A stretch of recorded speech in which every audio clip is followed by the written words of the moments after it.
A man facing a firing squad has only two choices. Accept it, or push against his restraints. And I don't accept anything.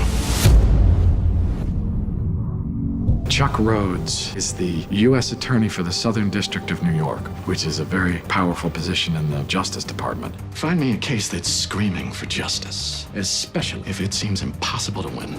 He is a very smart, very ambitious guy, but he's definitely driven by a puritanical view of the world. When we went after Wall Street, we got what we could get. That ends today. One of his big mandates in his office is to go after white-collar criminals. And he gets particularly obsessed with the big kahuna of all of those guys, Bobby Axelrod. He is the alpha of the pack. I would choke him till the light goes out. There's a constant game of one-upsmanship, and they both basically imploded last year, but I ended up bereft of a lot of things, particularly my wife, Wendy Rhoades, who works for Bobby Axelrod. I am going to take a walk. When I get back, be gone. This season, Chuck is stepping back a little bit and trying to catch his breath. What I figured out recently is find another way.